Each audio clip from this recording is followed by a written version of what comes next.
नमस्कार दोस्तों, स्वागत करता हूं आप सभी का हमारे इस YouTube चैनल में। दोस्तों, आज हम जिसके बारे में आपसे बात करने जा रहे हैं उसका इतिहास बहुत ही प्राचीन है, जो ना तो किसी से छुपा है और ना ही किसी के अनदेखा रहा है। यहाँ तक कि इस मुद्दे का राजनीतिक प्रयोग होता रहा है। ये कोई आम मुद्दा नहीं है, ये गाथा है हमारे प्राचीन इतिहास की, हमारे आर्य संस्कृति की। ये गाथा है मर्यादा पुरुषोत्तम भगवान श्री राम जी के जन्मभूमि की। तो आइए दोस्तों, ले चलते हैं आप सभी को इतिहास के उन पन्नों में जहां से इस जन्मभूमि का संघर्ष की गाथा शुरू हुई। आगे बढ़ने से पहले अगर आपने चैनल को सब्सक्राइब नहीं किया है तो कृपया इस चैनल को लाइक करें और सब्सक्राइब कर दें। तो शुरू करते हैं आज की महान ऐतिहासिक यात्रा। दोस्तों, ये बात त्रेता युग की है। ये गाथा है वैदिक काल की, आर्यव्रत, जिसे आज हम भारत के नाम से जानते हैं। इसका एक प्राचीन इतिहास रहा है। उसके उत्तरी क्षेत्र में अवधपुरी नाम की एक खुशहाल और पवित्र नगरी थी, जिस पर महाराज दशरथ का शासन था, जिनके यहाँ सनातन संस्कृति की मान्यता अनुसार भगवान विष्णु के 7वें अवतार ने जन्म लिया, जिन्हें पूरा विश्व मर्यादा पुरुषोत्तम भगवान श्री राम के नाम से जानता है। उसके बाद कई युग बीते, कई शासनकाल खत्म हुए और ये नगरी अवध से अयोध्या के नाम से विख्यात होती गई। परंतु इस पवित्र भूमि की खुशियों पर ग्रहण लगना बाकी था, जो कि एक क्रूर मुगल लुटेरे के रूप में भारत में सन 1524 में आया, जिसका मकसद सिर्फ लूटना, अत्याचार करना और अपना आधिपत्य स्थापित करना था। उसके लिए उसे चाहे कितना भी नीचे गिरना पड़े। उसकी नीचता का अनुमान इस बात से लगाया जा सकता था कि उसने कई लाखों मासूम लोगों को मौत के घाट उतार दिया, सिर्फ इस वजह से कि उन्होंने उसका धर्म स्वीकार करने से मना कर दिया था, जिसके कारण उसने भारत के कई प्राचीन इतिहास को समाप्त करना शुरू कर दिया,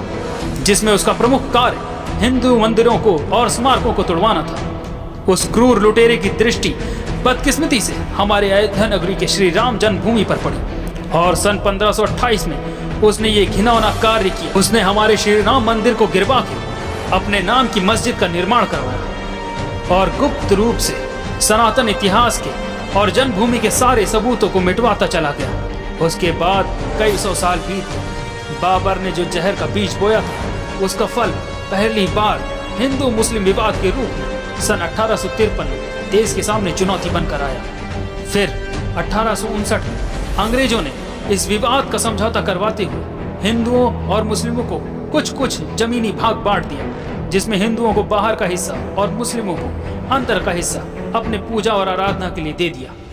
उसके बाद 1949 में पहली बार भगवान श्री राम की प्रतिमा रखी गई, जिसके बाद विवाद को बढ़ता देख वहां पे ताला लगवा दिया गया। फिर 1986 में पहली बार जिला न्यायाधीश ने हिंदुओं को मंदिर में पूजा करने की अनुमति दी और प्रांगण को खोलने का आदेश दिया, जिसके परिणाम स्वरूप मुस्लिम समुदाय ने विरोध के लिए बाबरी मस्जिद एक्शन कमेटी गठित की। उसके बाद 6 दिसंबर 1992 में कल्याण सिंह जी के मुख्यमंत्री शासनकाल में बाबरी मस्जिद का ढांचा गिरवाया गया, जिसके परिणाम स्वरूप मुस्लिमों ने दंगा किया, जिसके कारण लगभग 2000 लोगों की मृत्यु। इस महान कार्य के बाद माननीय मुख्यमंत्री कल्याण सिंह जी ने अपनी इच्छा से अपना त्याग पत्र दे दिया और इसके बाद से इस मुद्दे पर राजनीतिक समीकरण गढ़े जाने लगे। ना जाने कितने राजनीतिक पार्टियों ने इस मुद्दे पर अपने उल्लू सीधे किए, जिसके कारण कई वर्षों तक विवाद और अराजकता का माहौल देश में बना रहा। परंतु जैसे कहा जाता है, बुराई कितनी भी बड़ी क्यों ना हो, पर एक ना एक दिन उसको सच्चाई के सामने झुकना ही पड़ता है। ग्रहण भी बहुत देर तक सूर्य के तेज को छुपा नहीं सकता। इसी तरह अवध की खुशियां भी वापस आई और फिर 9 नवंबर 2019 में सर्वोच्च न्यायालय के न्यायाधीश श्री रंजन गोगोई द्वारा इस पावन भूमि को न्याय मिला और मंदिर निर्माण के लिए यह पवित्र भूमि राम मंदिर ट्रस्ट को सौंप दी गई। और उसके फलस्वरूप 5 अगस्त सन 2020 में उत्तर प्रदेश के माननीय मुख्यमंत्री श्री योगी आदित्यनाथ जी और भारत के प्रधानमंत्री श्री नरेंद्र दामोदर दास मोदी जी के द्वारा इस पवित्र जन्मभूमि का शिलान्यास किया गया। मंदिर की पवित्र नींव 22 किलो 600 ग्राम की चांदी की ईंट रखकर मंदिर के निर्माण कार्य को आरंभ किया गया। इस पावन अवसर पर लोगों ने इसको एक पर्व की तरह मनाया।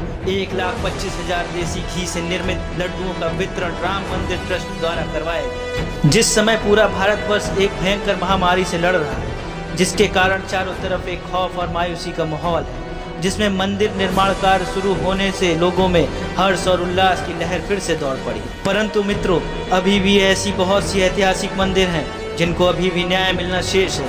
हम चाहते हैं हमारी खुशियों में और भी बढ़ोतरी हो और देश की सांस्कृतिक और गरिमा को पुनः स्थापित किया जा सके, जिसके लिए हमें अभी और प्रयास करना होगा ताकि हम अपने पौराणिक, सांस्कृतिक और पवित्र स्थलों को पुनर्जीवित कर सकें। इसी के साथ हमारी टीम आप सभी को हार्दिक बधाई देते हुए अपने देश के उज्जवल भविष्य की कामना करती है। मित्रों, ये एक खुशी का माहौल है, एक त्योहार है जिसे हम सबको आगे बढ़ाते रहना है और देश का गर्व ऊंचा करना है। हमारी वीडियो आप लोगों को पसंद आई हो तो लाइक करें, कमेंट करें और इस वीडियो को ज़्यादा से ज़्यादा शेयर करें। धन्यवाद। जय हिंद, जय श्री राम।